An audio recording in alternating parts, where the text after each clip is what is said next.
तर शेतकरी मित्र, सध्या 23 तारखेला देखील महाराष्ट्रात वातावरण ढगाळ राहणार आहे.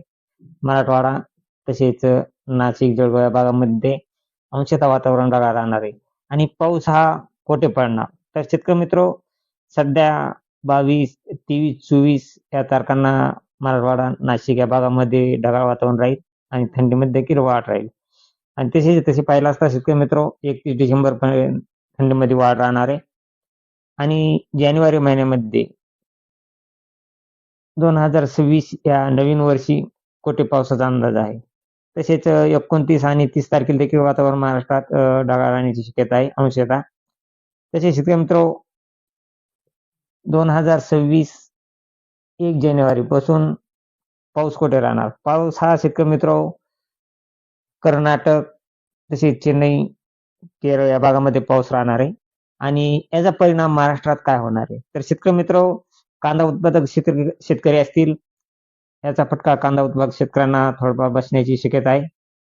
कारण कर्नाटक या राज्यामध्ये पावसाचे वातावरण आहे आणि या ठिकाणी ढगाळ वातावरण जास्त राहणार आहे आणि नॉर्मल बेंगलोर, कोइंबतूर या भागामध्ये पावसाची शक्यता आहे ही 5 तारखेपर्यंत.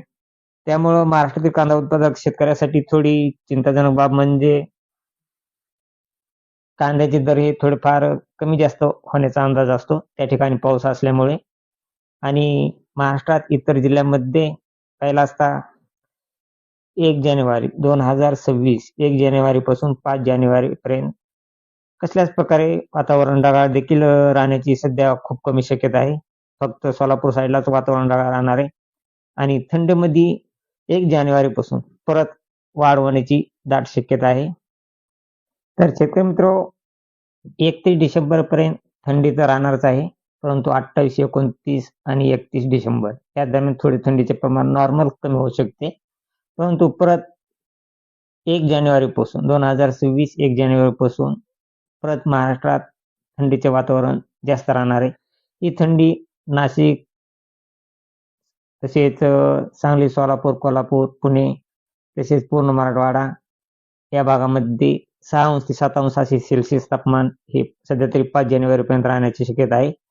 आणि विदर्भ साईडला देखील या थंडीमध्ये जोरदार वाढ राहणार आहे. विदर्भ साईडला देखील 6 अंश ते 7 अंश सेल्सिअस तापमान राहणार आहे. म्हणजे सरासरी पाहिला असता पूर्ण महाराष्ट्रामध्ये जानेवारी महिना 2026 हा जानेवारी महिना सध्या तरी 5 जानेवारीपर्यंत एकदम खूप थंडी राहणार आहे आणि जवळजवळ पूर्ण जानेवारी महिना थंडी राहण्याची दाट शक्यता आहे. तरी शेतकरी मित्र अशीच आणि तसे पाहिलं असता फक्त बेंगलोर या भागामध्येच पावसाचे वातावरण आहे. त्यामुळं थोडंफार शेतकऱ्यांना, महाराष्ट्रातील शेतकऱ्यांना काळजी करण्याची गरज नाही. परंतु फक्त कांदा उत्पादक शेतकऱ्यांसाठी थोडा काळजीपूर्वक हा व्हिडिओ पहा, कारण त्या ठिकाणी थोडा पाऊस असल्यामुळे थोडंफार भावात कमी जास्त प्रमाणात होण्याची शक्यता असते. तरी शेतकरी मित्र, अशी रोजची रोज ताजी अपडेट पाहण्यासाठी आपल्या चॅनलला सबस्क्राईब आणि लाईक करा. जय हिंद, जय महाराष्ट्र, जय जवान, जय किसान.